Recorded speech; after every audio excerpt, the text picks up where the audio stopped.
Hello and welcome back to Coffee and Kurosawa, where a film obsessive sits down with a film fan to talk about, you guessed it, film. I am Ben Filipkowski, your resident film obsessive. And I am Farrah Sarpkaya, a person who loves film, but like in a super chill watching on a Friday night kind of way. And today we're talking about Jaws. That's right. Yeah, that's right. We may not need a bigger boat, but we're going to need a bigger cup of coffee as we sink our teeth into Stephen Spielberg's iconic 1975 movie Jaws. Of course, starring Roy Scheider, Richard Dreyfuss, Robert Shaw, Lorraine Gary, and cannot forget the true star of the show, Bruce the animatronic shark. As always, if you don't want to be spoiled, please go watch the movie. We will be here waiting when you get back. As we discuss this movie, be aware that it features scenes of violence, particularly some graphic shark attacks, blood, has some harsh language, and I believe some brief nudity. Worth noting that at the time of its release, Jaws was rated a mere PG. There was no PG-13 rating at that point in time. But nowadays, as we discuss it in 2024, most ratings authorities will deem it PG-13 or 14A, depending on your region. So the TLDR of this movie, right up top, is in Jaws, a shark attacks swimmers in the town of Amby Island in, I believe, New England. And Police Chief Martin Brody works with marine biologist Matt Hooper and crazed old sea dog Quint to hunt down said shark. It is a pretty straightforward movie. Farrah, what'd you think? Yeah, here's the thing. So my dad's been a scuba diver since he was a kid. So growing up, I spent a lot of time in the ocean, both, on various coasts down in South and Central America. And I've swum with sharks and barracudas and all sorts of incredible sea life, but I have never seen this movie until we watched it. The only thing I knew about it, besides, of course, the iconic soundtrack by God Among Men, John Williams, is that it had a very negative effect on our perception of sharks. I'd been told this movie made people fear sharks way more than they should, and that it led to a lot of bad press for them. Looking into a bit further, I actually discovered that Spielberg, when speaking to BBC4, actually regretted his impact that Jaws had on sharks. Because, people are, scared of them. I really ultimately went into this with less of the movie in mind, therefore, and more its ecological impact and the damage it's done to some of the most fascinating and super chill critters on the planet. Mm-hmm. I actually looked it up. The number of large sharks in the waters east of North America declined by about 50% in the years after the movie was released. And to be fair, we could argue that that's due to overfishing and other stuff, but the shark slaughter that followed the release of the film, if we thought of sharks as ocean puppies instead of prehistoric murderers, maybe we would have tried a little harder to protect them. But, of course, this is a conversation about the movie, not about sharks, but that's pretty much where my head was at this whole time. That is very interesting, because obviously, I watch a movie, I'm like, I'm going to go check out that Wikipedia page. I am that guy who likes to look up what's going on in a movie while I'm watching it. I am the problem. I'd read that both Spielberg and author of the novel that the movie is based on, Peter Benchley, both had that kind of dear God, what have I done? I regret making sharks such a villain reaction to it.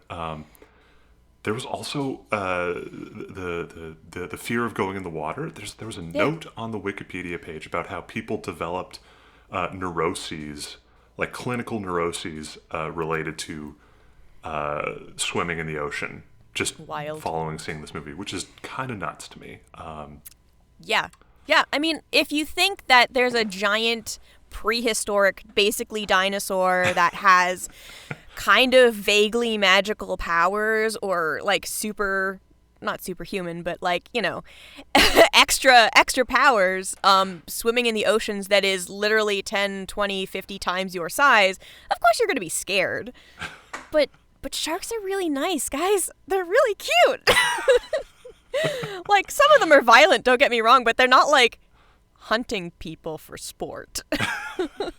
Just for food, not sport. Yeah, just food. And they don't even generally like the taste of humans. Yes, but that's a digression. That's why I call them puppies. Because they bite you to figure out what you are. There you go. Yeah. Well, I think it's definitely interesting that we're talking about the impact that this has had on the real world, because that kind of segues into this movie was big. Like it had that impact not just because it dealt with these topics, but because it was massively popular. This is kind of widely seen as the prototypical example of a blockbuster movie.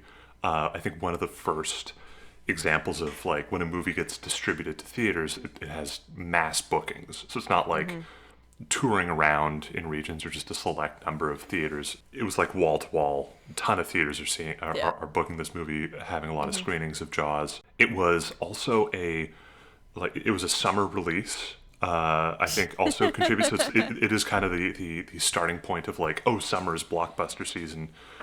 Traditionally, the big hit movies came out in the winter, which I think we still see kind of today in the sense of like the big dramas, the kind of quote unquote Oscar bait movies around November through January. But this is a different sort of movie, and you look at like the production of it. It's kind of amazing it got made. The animatronic shark that we name dropped up front, Bruce, did not really work in salt water. The engineers who made it did not account for havoc that salt water would play on metal and electronics. So to that end, the budget for the film kind of, I think, nearly doubled. I think it started off as like $4 million, which, you know, we're talking in 2024, that's a pittance compared to the budgets that some of these movies get. It starts off at like $4 million. They were supposed to shoot for a few months over the summer of 1974. I think that the shooting lasted from like June till October. So, and you got to think that you're shooting in the Atlantic Ocean in October, off the coast of New England. That's going to get chilly. Yeah, no kidding. I'm sure people were a little miserable. The crew apparently nicknamed the movie Flaws because there were so many problems. That's so good. Yeah, but it's interesting that there were so many little issues, so many delays in shooting, and so many problems with the shark that it forced some creativity. It forced them to dig deeper on the script, so they kept refining and changing the script while shooting.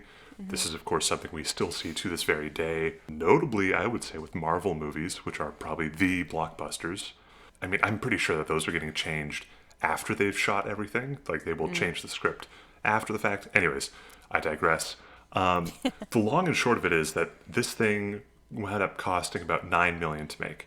Yeesh. Yeah, but I'm just finding my numbers here. In 59 days following its release, it made $100 million. Hot damn.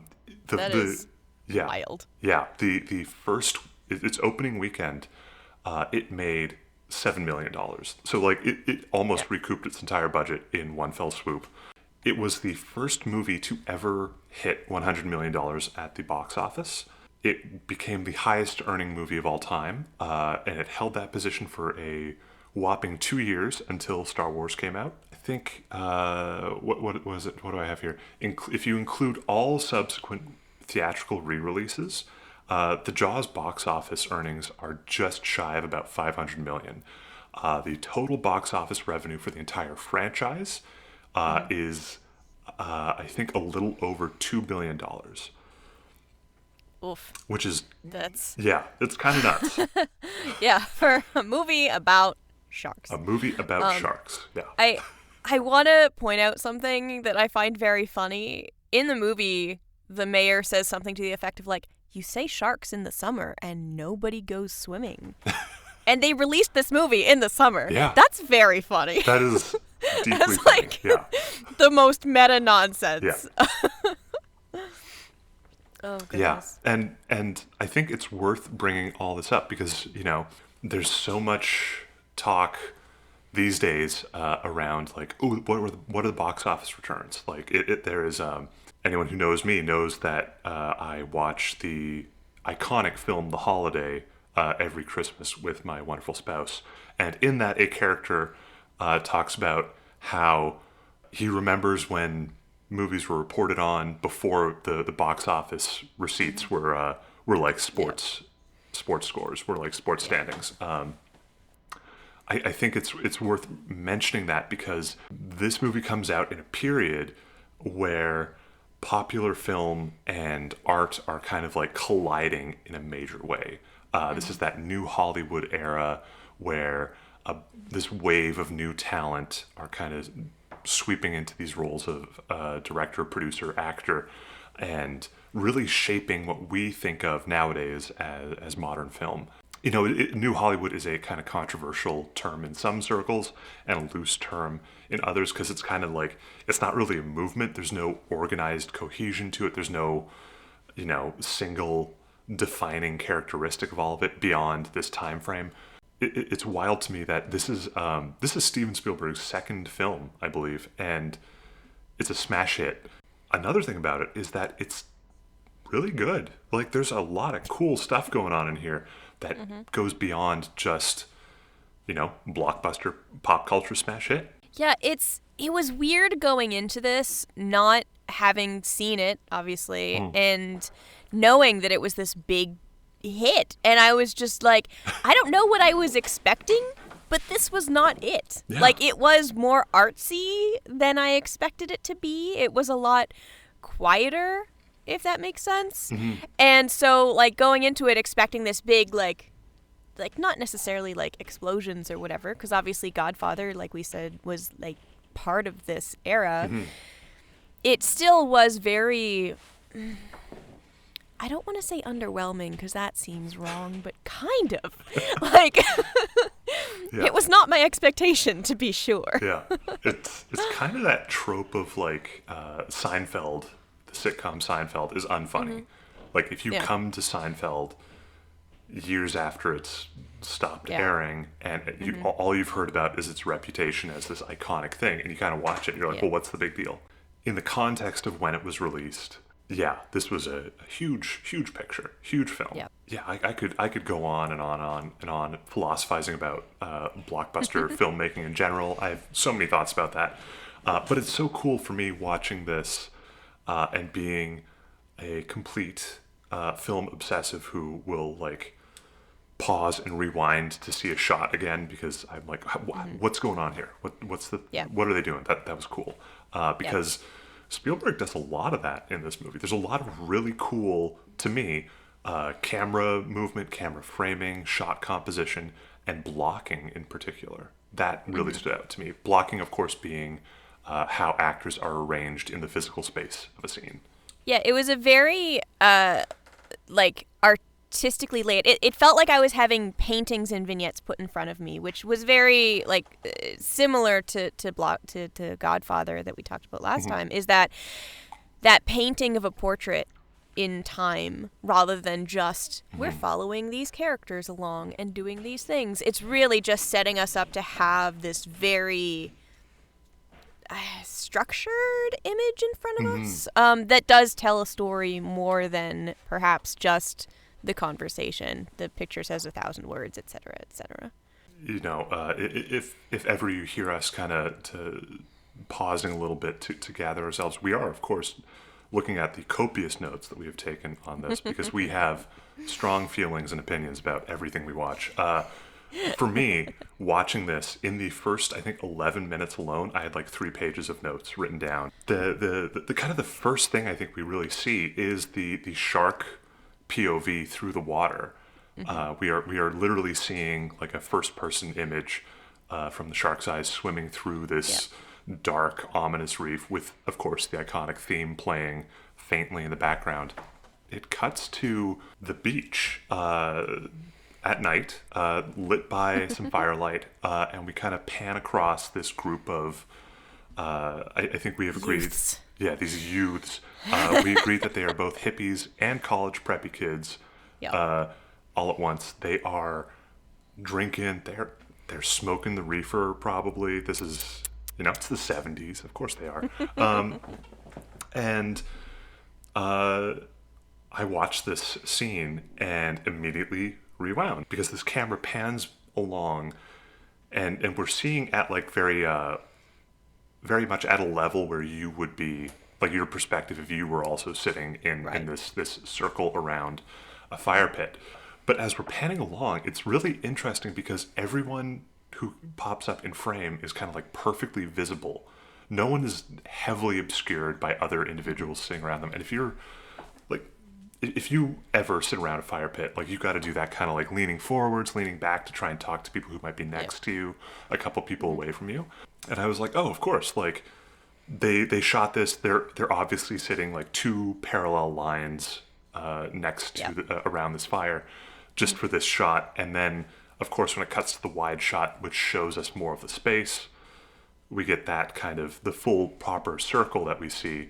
I don't know. That's such a I think this really illustrates my film obsessive brain, because I'm like, but like, look at the blocking, look at how they all sat, and then they changed how they were sitting because it looked better in the shot. And yeah.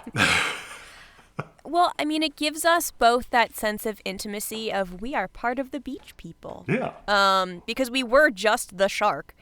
We are now part of the beach people. We are hanging out, being chill on the beach, listening to someone play the 70s version of Wonderwall, you know, like just being chill.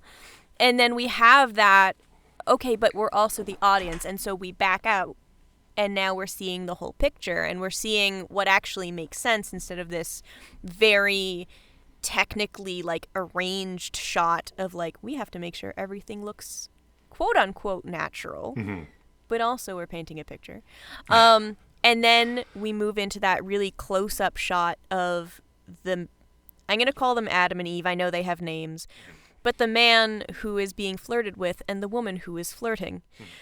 Where it's that really tight, like, intimate shot of like, oh, me? You want me to chase you down the beach as you strip naked? Wonderful. And you're like, oh my. Yeah.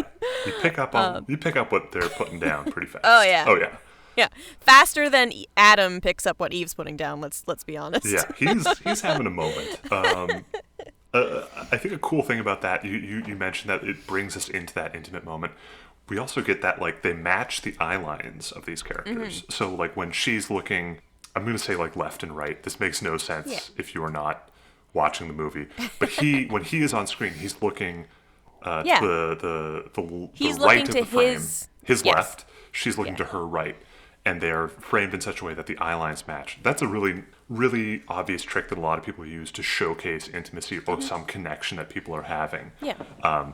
Someone recut The Hobbit, the first Hobbit movie, you know, when they're cornered and the trees are on fire, and, you know, your lead dwarf goes down to confront the lead goblin or the lead orc. Someone recut it with just on their eye lines, and then set some like romantic music to it, and it changes the energy completely.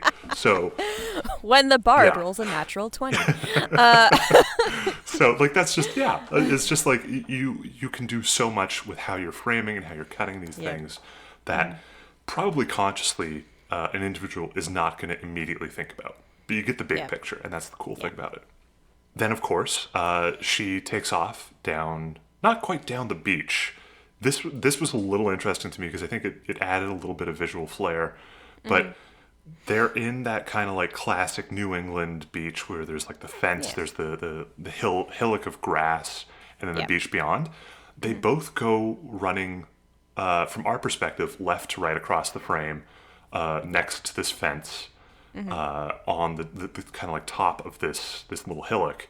He's chasing her. They are both stripping down as they do so because they're going to go swimming. He doesn't strip that much, though, I don't think. No, like, she goes fully nude, but he's drunk and kind of stumbling after her. I don't think he removes most of his clothing. I think he gets his shirt off. Yeah, the easiest part. Yeah, because she makes it down into the water, no problem. Yeah. She's skinny dipping at this point. He takes a header. My God, I don't know what it says about me, how old I am now. But man, just like don't run and have altitudes involved when you're drinking. This guy could have just broken his neck. My God, what a fall. Kids. Yeah. And, you know, then I think he makes it to the water line and just like falls asleep, like passes out asleep, which rookie mistake. Anyways, I mean, it saved his life, so. Oh yeah, you know, yeah, Drinking saves Yeah. lives. Yeah. That's the tagline. yeah. And then she's in the water. Yeah. And yeah, things don't really end well for her. Our sea puppy just wants to say hi. Yeah. You know, F in the chat for Chrissy, I believe her name is. One of our. We will come back to this. I think she is one of the few named female characters who has dialogue in this movie. She does not last. No. It is actually a remarkably rough death scene too. Yeah, like it goes on Yeah. for a while. Yeah. That, Like, There's I was thinking about this when I watched the movie twice in anticipation of this episode, and I was thinking about that. It's remarkable that, like, no one just disappears when they are attacked. Like, the shark does not just pull them under the water. yeah. They kind of stop in place and get thrashed around and then get pulled underwater, Yeah. which feels is- a little unrealistic to me. Yeah, not how sharks work. Yeah. Yeah. But also, speaking of like the way they've framed this, I found it very, like, I'm not a prude, generally speaking, but to see in a 70s movie that she is fully naked, like 100%, like no bra, no panties, nothing. She just dives into that water, and the camera in the shark's perspective looks up and sees her vulva. Oh. I was like, yeah, I noticed. I was like, oh, I did not expect that in a movie in the 1970s, because that's post that law that basically it was the anti-sex law in movies. Oh God, 1920s, I believe. Oh yeah, was. there's it's basically a code of conduct. Yeah, Something like yeah. that. Yeah. The Hays Code. And That's Hays the Code, Hays yes. Yeah. So it's post Hays Code. So, like, it's very graphic. And I'm actually kind of shocked that it's only rated PG-13. Yeah, it's Particularly in the U.S., because they're a little bit stricter on sexuality versus violence, generally speaking. So interesting that you noticed that. For me, I was watching this on like an HD, 4K HD screen. I was like, boy, this is a darkly shot scene. Like from how I was watching it, I was like, God, that's evocative because it's just this silhouette of her basically. I also have a big screen TV, but it was quite dark when I was watching it, so maybe okay. just the There you different go. lighting in the room. But yeah, I was shocked. Yeah. That is, oh boy.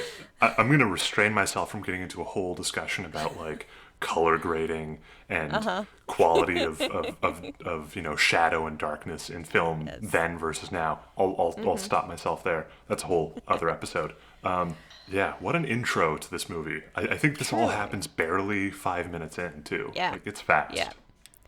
And I think that we can't linger too long because we also have to talk about conflict and movement and blocking. Yes. Because Oh my we gosh. talked a bit about, so we go from this very like intimate like beach scene, and we have a beach episode, and the gruesome murder of this woman, and we dive into the actual plot where capitalism is the bad guy, and the mayor wants to make sure that the beach stays open, but our good old sheriff is like, well, no, this lady got killed. That's not okay. Yeah. And so talk to me about the blocking of how where we, the audience, are being kind of not manipulated, but shown this, because you were talking before we hit record about the bracketing of the mayor and kind of the visual storytelling that's happening in these scenes. This is a big one for me. Let me get into this. We are introduced to Chief Brody, Chief of Police, the sheriff. I think he's the Chief of Police. I think that's what they refer to him as. That sounds right. Yeah, there's a minor detail there. But I start noticing as he's moving through town, we get this introduction to him. The kind of one of the first shots that we get of him after he's called out to the beach to find the remains of this swimmer. They are running. It's almost like a mirror of the two running along the beach at the start. Except they're moving right to left in daylight. They find the remains. All this happens, and from there we get into all these to me, some really dynamic, maybe dynamic's not the right word to start with, but we get into these longer takes that kind of show Brody moving through the town. The first kind of longer take that we get is we get this cut to, there's the college student in the foreground, the deputy in the background. They're having what looks like a glass of lemonade. Maybe they just need like a water purifier. I don't know. This is the 70s. It's the 70s. At first I was like, are they drinking milk to like settle their stomachs? Okay, that might make sense. And then I was like, well, no, that looks like grayish water. Ooh, gross. Again, I'm getting caught up in random details here, but I assumed it was scotch, honestly. you see this, and then the secretary wanders in and is asking them questions, and you hear the tap, tap, tap, tap, tap of a typewriter, like furious typing behind, and the camera follows as she moves through the space. So we get this like kind of a mid shot, and then it pans over. There's Brody in the office. We're seeing him framed through the door of the office. She moves into the office. She's standing behind him. They have a little conversation. This is all one continuous take. The only real change is that there's a cut in on what he's typing. Cause of death, shark attack. Cut back out. He's off doing all sorts of stuff. We get more of this kind of... I could talk, again, for hours about him just moving through the town. But what we get to is he is trying to get out to, I think, a swimming lesson or a swim club, or in some of the shallows off the beach. And he's trying to get them out of the water because, don't go in the water. He gets on the ferry that is taking him from like one side of the island to the other, and the camera just stops. The camera is pretty stationary here. So we see Brody's on the left side of the screen. A car pulls up behind him onto the ferry. There's room for one car at a time. If you've been in a small coastal town, you know what kind of ferry this is. The people who get out are the mayor, I think a real estate agent, and the medical examiner. The medical examiner is trying to be like, well, I was wrong. This is not a shark attack. The real estate agent, I think, is just concerned about property values. And the mayor is like, we can't ruin the 4th of July because it's the 50th 4th of July, 50th anniversary 4th of July celebration for the town. It's a big deal. It is an economic driver for the town. And if you say shark in the summer. Yeah. Yeah. But we build up to this. It's really interesting because it's one long take. There are no cuts, but the shot changes 3 times in, I think it's about a 2-minute shot. They're all on the ferry. The ferry is moving. So the only real dynamism of motion, the only real thing spicing up what's going on in this shot is the background is changing. But the ferry continues on. Brody is talking to the larger group, and then 2 of them come closer and kind of push him forward closer to the camera. So what starts as a wide shot becomes a medium shot. They have more of a conversation. The mayor takes Brody even closer to the camera. We are now in like close-up territory, just the 2 of them. And it's this very conspiratorial, like, you say shark, no one goes in the water. Like, that's going to ruin... Summer's ruined, summer's economically, ruined. and et cetera. And, God, this is a classic Spielberg oneer, that one long take. And it is so just wonderfully subtle. And it really lets the performances shine. But the way that he arranges these things is really interesting because you get these immediate relationships with how the blocking works, how the framing works. And by the end, we get that conspiratorial shot. But it is very much this like one against many. And kind of these tiers of authority almost kind of confronting the chief of police. And I love that. Yeah, I think it really harkens back to what we were saying before of like, this is a blockbuster, but this is also a work of art. Yeah. And I mean that very literally, like visually, creating those very distinct visual artistic scenes that you might see in a painting or whatever of this is the group and our intrepid detective. And then we have that, like you said, that progression of the hierarchy of we're just going to try to reason with you. And now the mayor is like, listen, dude, we're just no. He's pulling No. rank, yeah. Yeah, he's pulled rank and said, sorry. But It's not your job to protect the people. It's your job to make sure this small town 4th of July thing is going to go off without a hitch. yeah, it's there's some NIMBY energy going on in this town when the shark attack becomes known. Everyone's like, well, you're not gonna really shut down the beaches, are you? Yeah. And the mayor's like, well, only for 24 hours. Yeah, that's fine. Brody, of course, is going, I didn't agree to that. And I It's- think that's a really great place to pivot to the scene where the mom slaps him Yeah. after her son is killed. Basically, Yeah. was it the same day or like the next day or something? I think it's timelines the are next weird. day. Yeah. Yeah.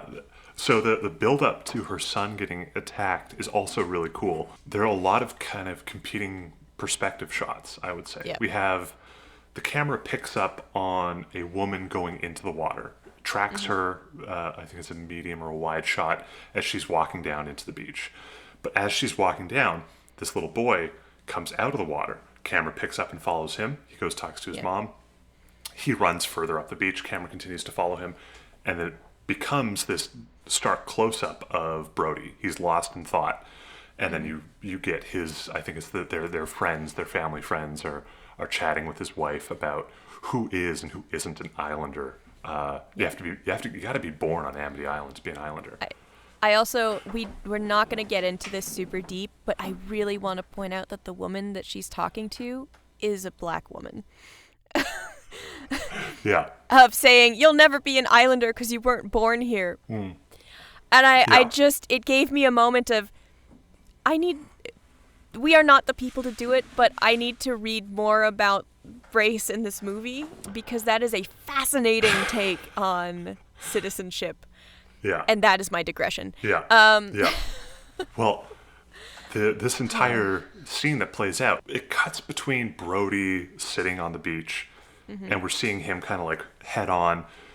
But every time someone moves across the camera's field of vision, we cut to his point of view. And it kind of this happens a few times and it keeps us kind of like guessing about what he's looking for something and we are also looking for something with him. We are identifying with his kind of subjective point of view. The inevitable happens. A shark attacks. The shark attacks. A boy is killed. And this then leads into, I believe there is the town council scene and then the confrontation? Is that the sequence of events? Yeah. The town council scene, I'm going to digress for 1 second. If you, like me, have ever been a small town journalist and covered town council meetings, hits home. 50 years later, nothing has changed. Same people are there. The scene then, they come out. There's, I think they catch a shark. Yes. They catch a shark. There's all this chaos on the dock, and they catch a shark. Brody is over the moon because to him, this is like the problem's over. The problem is solved. We've caught the thing. This is great. And everyone's posing for this photo. We also meet Richard Dreyfuss's character, Matt Hooper, at this point, who is telling all these people, "You're nuts. This is not the shark." But, anyways, there's some denial happening here. The poor mother whose child has been killed confronts Brody and says, like, I learned that you knew there was a young girl, a young woman was killed by a shark. And you didn't close the beaches. And now my son's dead. And slaps him. And can we just like pause for a moment? Yeah. Her widow's weeds? Oh my goodness. She is decked out in like black veil, black hat, black dress with like little lace situations going on. Like she is stark against all of these other people in their like beach gear. And it's so visually impactful that she's just this like ghost. You like, she almost feels like a ghost coming up to approach him. But what I find so interesting about that is that Brody's the only one that was telling the mayor to close the beaches. So we're reminded yet again, like the what's the word I'm looking for? the struggle between the mayor and, capitalism, and our dear cop friend, whose job it is to protect the people. Yeah. For him, but for the mayor, it's it's to protect commerce. Yes. Right. And I'm trying to find my note about this, but yeah, because she slaps him, and the dramatic irony is we know Brody has been trying to close the beach. That is, and this affects him. This hits him in a big way. This is, I think, like his kind of like character beat moment of like, I got to do the right thing. I have failed the people here. But the mayor comforts him. Like the mayor's like, hey man, it's okay. It's like, buddy, this is your fault. Like you're the problem here. So that is a killer. It kills me. Like like my a shark. goodness. Yeah. No. Yeah. It's really good, and the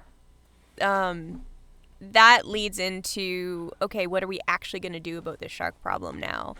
And I believe just after this, we get our favorite bisexual hero, Hooper, going to dinner with Brody and his wife, who Brody is drinking like a fish because he's feeling so guilty. He's like, it's done now, it's over. And his wife is also kind of that optimism. And then Hooper convinces him, no, we have to cut the shark open and let me prove to you that this is not the shark. Yeah. And just that there's so much here. The thing that I wanted to jump back immediately before this. Brody is not able to eat his dinner. He is so affected by this confrontation. Yes. Hooper's introduction is like right before this confrontation with the now. I keep wanting to call her a widow. She's not a widow. Her child is dead. Yes.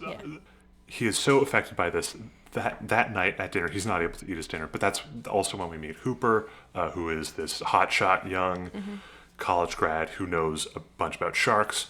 But he comes by again to relate all this information. But immediately before that, Hooper's not able to eat his dinner. His son is at the table with him. His older son, Michael, is at the table with him. And the score goes incredibly like heartfelt, heartstrings, like bonding moment. There's a like father, like son moment as like Brody goes for a drink of whatever he's drinking. I'm convinced it is like a very tall scotch on the rocks because it explains everything that happens after. His son like just immediately mirrors his action. I think they pull some faces at each other. And this is obviously meant for us to think like Brody knows this pain because he's now imagining, well, what if it had been his kid? I don't think we need this scene at all. I think this scene is schmaltz, like pure nonsense sentimentality. And I want to bring that up because that is a criticism we might get to later on about Spielberg being a little overly sentimental with everything he does in his movies. I agree with those critics in this instance. We already know Brody's dad. We already know that he cares. We don't need this reinforced to such an extent. Okay, so let me play a little devil's advocate here because there's a moment, I don't remember if it's before or after, where the beaches are open and his sons, plural, I think, are playing at the beach, and then his son, he convinces his son, don't go in the ocean part, go in like this little side area underneath the bridge, because like we don't think sharks will go in there, or he doesn't think sharks will go in there. It's probably fine. And speaking, like bringing us a little bit back to camera shots, we watch as, a shark attack is imminent.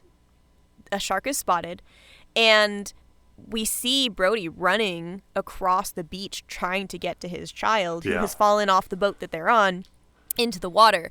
And we have that, what I like about it is that we have his panicked moment of, oh my God, my son might have just been eaten. And this very like cozy moment in the house. Yeah. That was the most Canadian word I've ever said in my life. And I kind of like the inclusion of Okay. reminding us that he is a family man primarily. And it kind of feeds into, I think, what we'll talk about later on in terms of masculinity. Okay. And the cop as a father, not just as a Right. man that is trying to protect the community at large. And I kind of appreciated having that cozy moment, particularly because, and we don't have a ton of time to talk about women in this film. This is one of the few times we actually see the family unit, and we see his wife interacting with him pretty much. Like, there's a couple little scenes, but there's actually, like, no, they're actually a family. They actually really love each other. Yeah. And I appreciated the inclusion in that case. That is a very good point. He's such a family man. He clearly has a loving relationship with his wife and kids. Hooper shows up with 2 bottles of wine. He doesn't know if they like red or white. He's doubling down. Yeah, I respect it. We were talking about this before we hit record. Hooper has chemistry with everybody.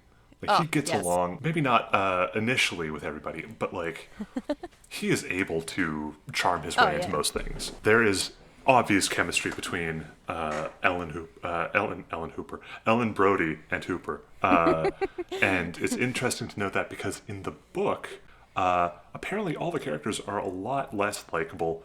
The character of Hooper and Ellen have an affair because the Brody marriage is on the rocks in the book. That is not at all present in the movie, but it is interesting that like somehow this flirtatious energy is still very apparent to me. Is apparent at the table. But she's also just being a good host.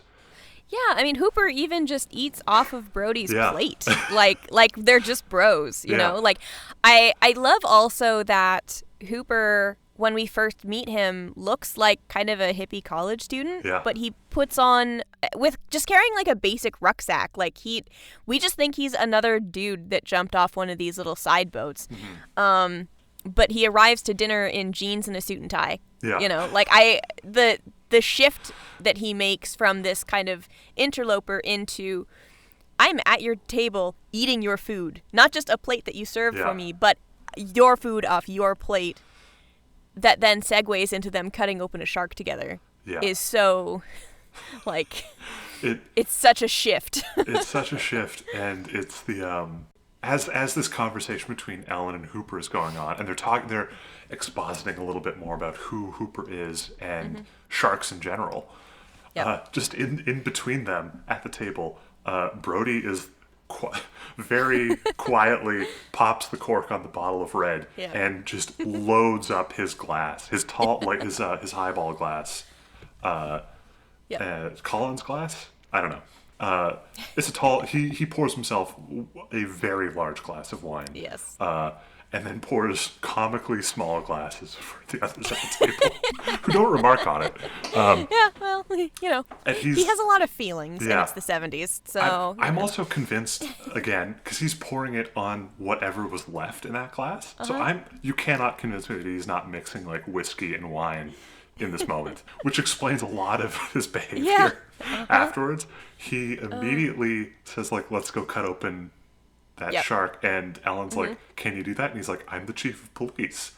I can do whatever I want. Like, which reads very differently in 2024. Yes. It truly does. But they cut open a tiger shark, I think it is. Yeah, which I want to interject here because ecology. They pull garbage out of this shark's stomach, which is bananas, because in the 70s already the wildlife was eating garbage that humans threw in the ocean. It's so much worse now. Research ocean clarity and support the ecology of the world. That's my plug.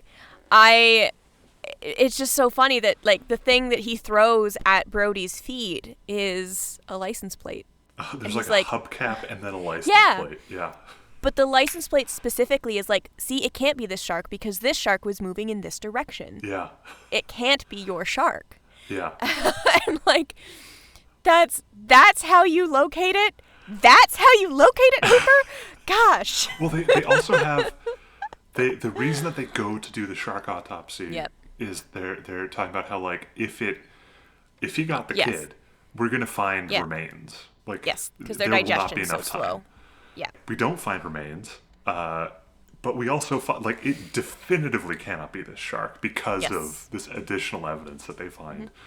Yep. That this moment is like just my read on it was like this is just gross out humor right now. Brody is disgusted beyond belief. Like he's Yeah. retching throughout. He's also drunk. Drank He's a very lot drunk, of alcohol. So this is like on top of whatever he's drunk. Yep. And then they sit back down and they're talking about like, well, it can't be this shark. And I think Hooper's like, well, let's go. We got to go get on my boat. Then we can go, like, find where they found it. I think Yeah. where they caught the shark. And Brody's like, I'm not drunk enough for that. And turns out he is. Or maybe he's not, because the next scene, he's got the bottle of white wine that he's just pulling from directly while they're on the boat.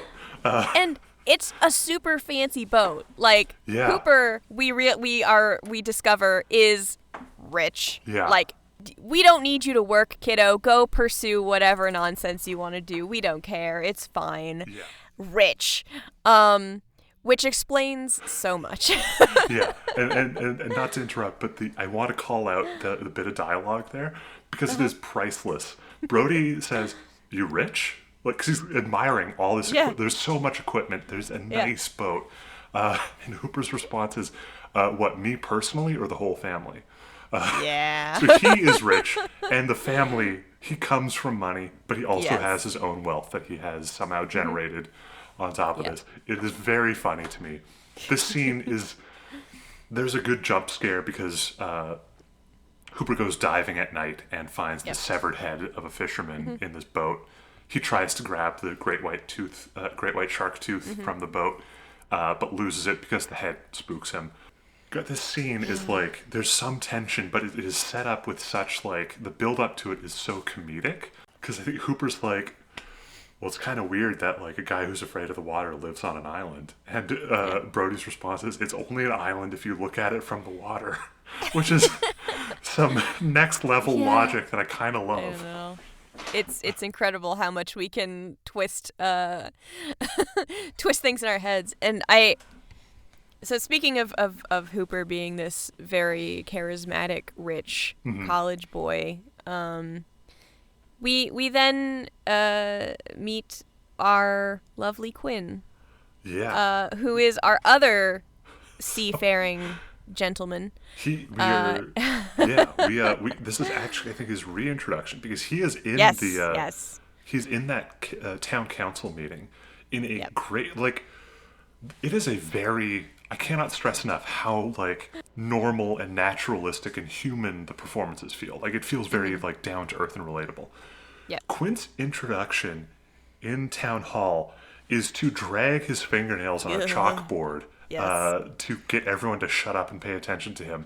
At which point he just goes full like he is a caricature from moment one, but it is an interesting caricature, which is why it works. And he's like, yeah, I'll find your shark for 3,000. I'll kill him for 10.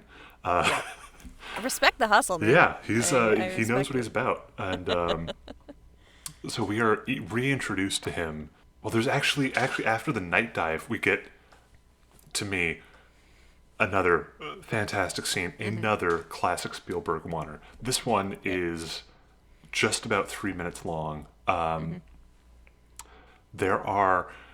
I watched a video that actually counted them out. I'm probably misremembering the actual number here. There are about 20 different like individual shots in this single take. There are 20 different kind of like blocking setups in this single long take where Hooper and Brody are trying to convince the mayor, whose name is Larry, I think, Larry Vaughn. I just kept calling him Mayor Larry in my notes. This is such a cool scene because it kind of moves. We're getting that left to right movement as they are trying to like convince the mayor to close the beaches. They're trying to convince him it's a great white. It is a man-eating shark. Don't mess around with this. They don't have any evidence though, and because they lose the tooth in the water Yeah. because of the jump scare of the severed head. But it's interesting watching this because we get some more close-ups, we get some more wide shots, and it's all depending on how the characters move versus the camera doing any real changes. So we're getting interesting compositions through character movement. The only camera movement is that slow left to right pan. And gradually we see in the background more and more people, which kind of create these wide shots. And eventually we get the billboard, which has been defaced with with Yes. like pro shark vandalism. I don't know how I would describe it. Yeah. But it is interesting watching it because of how you see conflict written on the screen, not only in terms of what the characters are saying to each other, but in how they're positioned. The mayor is moving left to right on the screen, and every time he is making advances in his argument, Brody and Hooper are on the right-hand side of the screen. They're obstructing his path forwards. Right. Every time he is on the back foot, they bracket him on either side. And to the point where like all these shots are happening and they really show the frustration, the motivation, the power, and the kind of the perceived power of the characters, to the point where when the mayor leaves, kind of having won the argument, he leaves unobstructed. He leaves to the right of the screen, which I think kind of, again, ties back into that left to right movement in Western eyes is progress, is success, is growth and continued movement. So that stood out to me. This is a dialogue scene. It lasts 3 minutes. People don't really shoot long takes that way these days, and when they do, they cheat a little bit. They will hide cuts. They will do trickery. I don't like that. I can talk about that later. But I love scenes like this because it is that ability for the actors to showcase what they're good at. They're good actors. They're talented actors, and because the scene can breathe, because it is just this long take, the only artificiality is the blocking. But that blocking lends to the performances. It is, I love it. I love it so much. Well, it's so interesting because, like, so in two ways. So first, I remember there's a quote from Ian McKellen about his struggles on acting in The Hobbit, I believe it is, where like this is not what I got into acting for, because he's acting against a green screen with like stand-ins and stuff, because it really kills some of the flow as an actor. And for me as a voice actor, as I'm reading scripts and stuff, I prefer to read top to bottom as much as I can, because you really do. Like, if you're trying to build up to an emotional scene and you have to, like, stop, record a line, stop, record a line, it's hard to keep that pitch the same if you're trying to build and build and build towards an emotional something, right? And so the way movies are made now versus the way they were, you know, like scenes like this, and I'll point very actively at a universe of comic book heroes that I want to like because I'm a nerd, but God, it's hard. You just don't necessarily get that same depth of acting, and it's not necessarily the actor's fault. It's because you're trying to splice 50 different takes into one take, and every single take is different. So you're like, the pitch is here, and then it's there, and then it's over here, and then it's way the heck over there, and you're like, wait, this didn't quite, like, the lines were delivered well, but it doesn't tell the emotional story in the same way. And they do such a good job in this of doing that. And this is a thing that, again, you know, we've kind of been remarking on how the visuals are really helping propel that narrative, really helping drive the story, and this is a prime example of that in this movie. And there's a great YouTube channel. They are no longer making videos, but Every Frame a Painting is the name. I highly recommend everyone go watch all their videos. They're fantastic. It is a great way to like dive into, you know, film analysis. You know, if you have not got a lot of experience in that, is a great way to kind of like learn a lot quickly. It is very accessible. They do an entire, I think it's about a 10-minute video on the Spielberg oneer, and they specifically call out the one on the ferry that we talked about earlier in this episode. But it is a great little exploration of why things like this work, because it is that time. We get to experience the flow of time. We get to experience the characters, the actors doing their thing in the space a little bit more. And this video also points out that Spielberg is a director who gets a ton of coverage. He will have like 2 or 3 cameras at any given time just to make sure he has everything covered. But he'll still do these long dialogue scenes in one take. And then if he needs to, he can cut away to another angle. But it's nice that he doesn't feel the need to all that often. He'll do it when it feels right. He'll do it when he wants to emphasize something. But yeah, God, I love long takes like this. They're wonderful. But yeah, please stop doing the thing where it's like we're splicing takes together and we're hiding it behind someone moving across the screen. It's so cheap, and we all see it. We know it. We know what's happening. Once you see it, you can't unsee it. It's a problem. Speaking of really cool shots, I think this is a great place to segue into Hooper and Quint, because there is a shot near the end where it's from far away. They're looking out on to the ocean, and the 3 men are on Quint's boat. Yeah. And this is after the scene where the 3 of them are like drinking and bonding late at night, comparing scars, giving us some lore drops. Yeah. And Quint and Hooper are basically identical. It's hard. It's like legitimate. And if you're not tracking who's going where, and so like when the camera shifts, you know who is who, they look like the same person. Oh. And I find that so cool. Because we've gone from them being 2 very distinctly different men to, because one is this college-educated rich boy, and the other is this impoverished retired soldier who delivered the atomic bomb. Excuse me? Yeah. Who very clearly has some kind of PTSD and other things that, we will not diagnose on this show, but like, we went from that to these 3 men, but really these 2 men that love the ocean, that love sharks in their way, who are the same man once put into a situation where they must, save themselves and each other. And that's so interesting. It was a cool shot.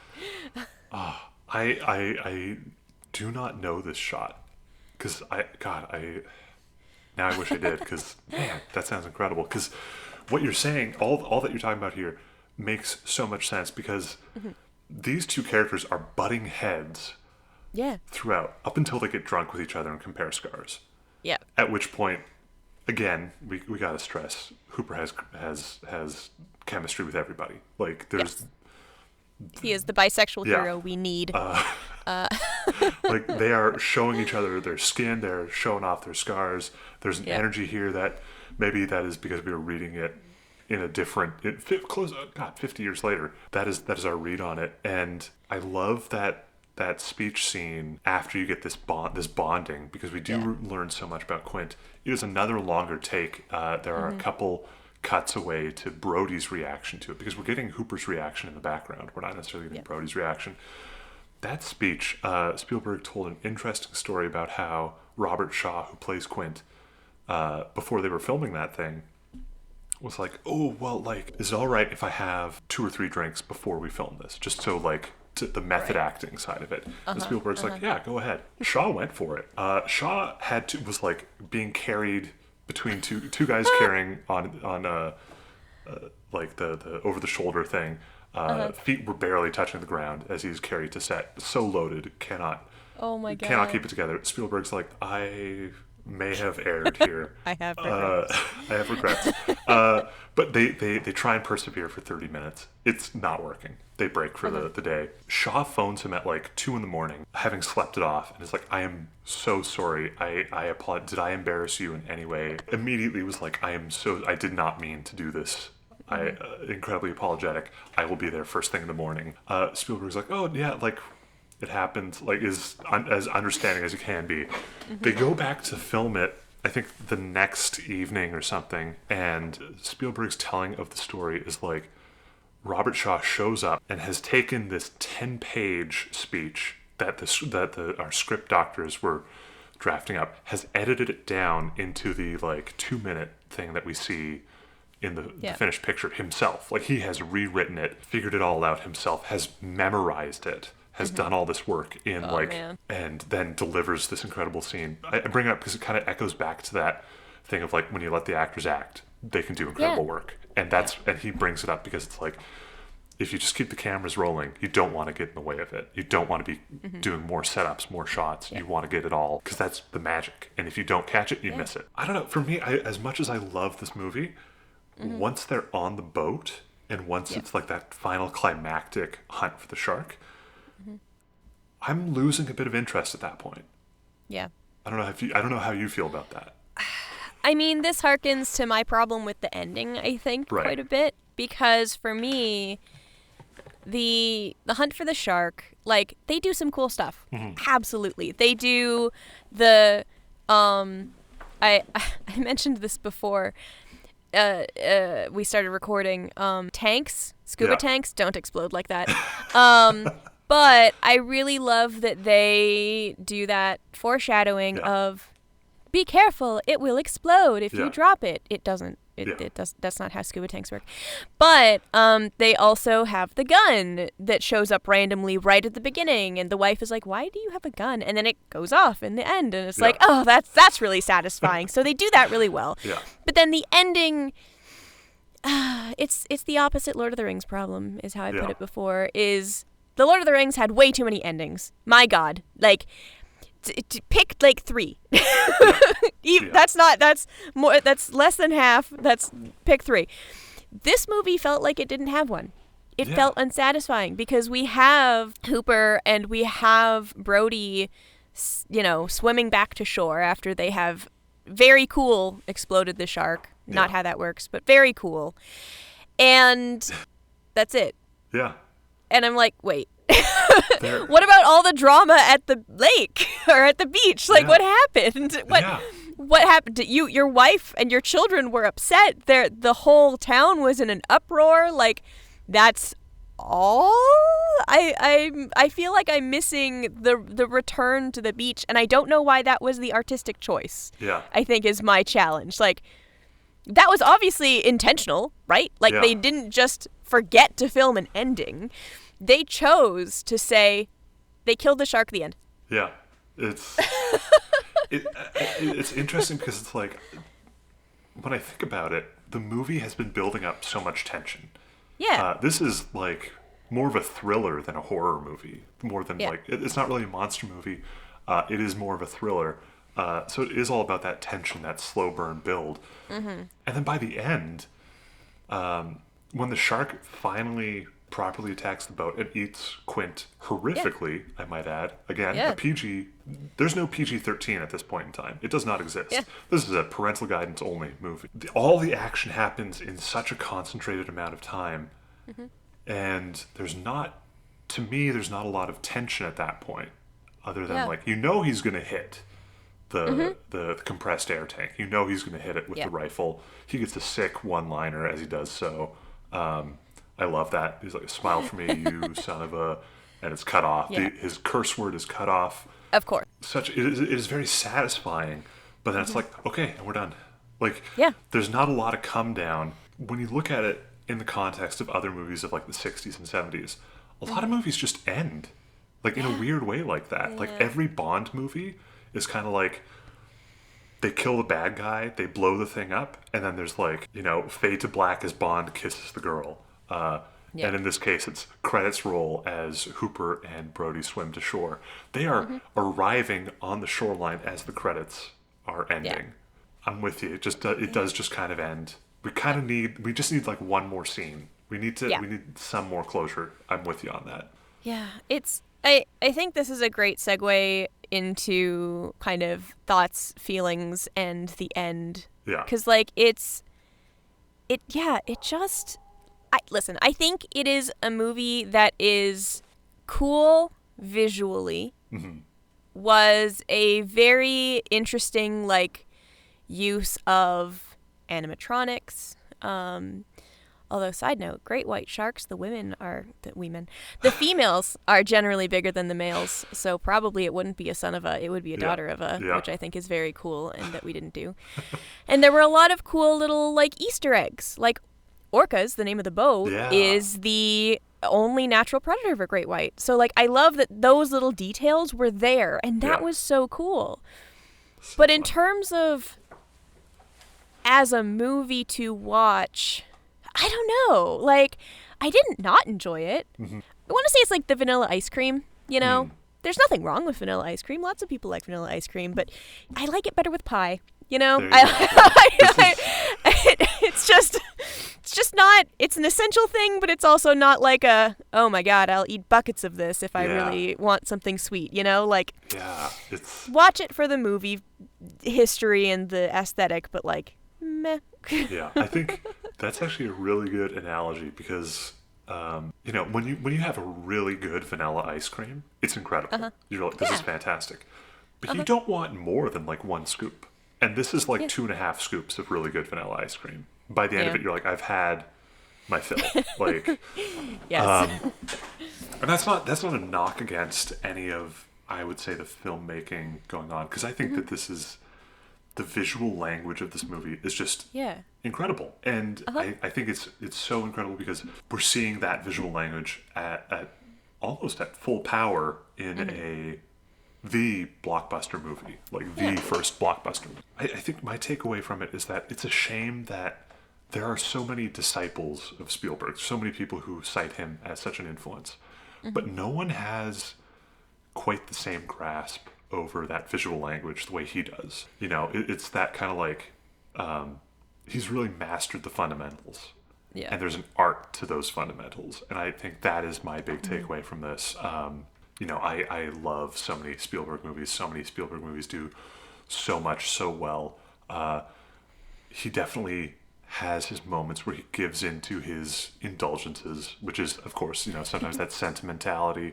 Maybe this one 50-50 in terms of, it's just that one scene. It's that one scene that sticks out to me personally. As filmmakers go, it is indisputable that he is talented, that he has skill. How he puts that skill to use, I think, the movies he picks, the pictures he makes are, maybe that's the sticking point for me sometimes. I mean, it's harkening back to what we really started with, which is, this is a movie that straddles that line between capital A art and what is popular.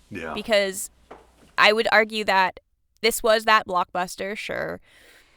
But based on my feelings about it, I'm just like, it was fine. But it was artistically very cool. And that's where, to me, it really, like, lands. Like, sticks the landing. It does not stick the landing in terms of being a movie that I would watch more than once. But it sticks the landing in terms of aesthetically, in terms of visual storytelling, in terms of, hell, you could take screenshots of different places in this movie and turn it into a comic book, and it would be perfect scene by scene, a visual representation of storytelling. Absolutely. But gosh darn it, it does not bring joy as a movie that lands at the end. I don't know. It's like listening to like prog rock or prog metal. You're not necessarily there for the emotional impact of the song. You're there because you want to hear someone shred a sick bass solo. Like their technique is flawless. That's kind of where I'm at with it. And you know, in defense of Steven Spielberg does not need me to defend him, but of course not. Guy's done some incredible movies that really tug at my heartstrings, that really evoke joy, that evoke strong feelings from me. Like, you know, for as much as he is criticized for kind of creating the modern blockbuster and all that entails in certain circles, he's also a guy who made Schindler's List, and that movie is incredible, powerful, beautiful. He is simultaneously a guy who can do that incredibly restrained thing because he has the chops to do it. And he's a guy who makes, you know, Ready Player One. Yes. You know? Yeah. I mean, it's and I'm gonna do this again. I'll liken back to like visual art of. Oftentimes you get artists like Frida Kahlo Yeah. or like Picasso or Vincent van Gogh who had not realism styles, but they could do realism. Yeah. And it's because they just have the skills to be able to do all of the things and implement them in a way. Yeah. Right? Yeah. And Spielberg is like that. Yeah. I feel like he Absolutely. has such incredible skill and talent in filmmaking and visual setup and so on that he can kind of deviate off the path and make something like Ready Player One into a different kind of art. Yeah. You know, Ready Player One, I do not care for that movie. I would like it even less if it was anyone but Spielberg, I think, behind the helm. I cannot dispute that Spielberg makes it enjoyable, you know, makes it fun. And yeah, I think it does kind of come back, as always, to that creative merit or artistic merit versus popularity. And pandering to a crowd sort of thing. But I think one of the things that I want to stress with Jaws is that you can have both. But if people are going to keep, I'm coming back to it, if people are going to keep doing these oneer shots, man, just do what Spielberg does. Like, you don't need to flex so hard like, oh, we made a movie and it looks like one continuous take. You can just do it, start with a dialogue scene, you know, get good at that. Then maybe you can do a crazy action sequence. You know, you don't Pull you a don't Mike need Flanagan. To. Yeah. Just pull a Mike Flanagan and just follow your actors around for 20 minutes. Yeah. Oh, God. On that note, Ben. On that note. That was Jaws. That was Jaws. Well, what a movie. Where can people find you? People can find me on. I have a public-ish, nerdy Instagram where I do things like paint models and create fantasy maps because I'm a geek that way. They can find me on at Cafe Cartography. Coffee remains a theme in all things I do. We have currently also a Facebook page for this wonderful podcast, Coffee and Kurosawa. I think you should be able to find us if you do a search for that. It is not set up as a podcast page. We are working on that. It will happen. Farrah, where can folks find you? I am on basically all the socials at Sarpkaya, or Farrah Artwork, and you can also find me at sarpkaya.ca if you're in need of a voice actor with a delightful voice like I have. Thank you all for listening. And next time, what are we watching next time, Ben? Oh, do we remember what we're watching next time? I have no memory of this, but I will check our list. Oh, how dare you not remember what we're watching next, Ben? Is it what I think it is? Is it a Star War? It's Star Wars. Oh my God. Yet another beautiful score by John Williams. Yeah. That's it. That's my take on the movie. John Williams is amazing. The end. This Star Wars is gonna be a hard one for me because I'm a total nerd, and yeah, you're gonna have to rein me in at not talking about deep Star Wars lore and then not talking about deep cinematic parallels to Akira Kurosawa. It's gonna be a problem. I can't wait. Thanks for listening, everyone, and we'll see you next week.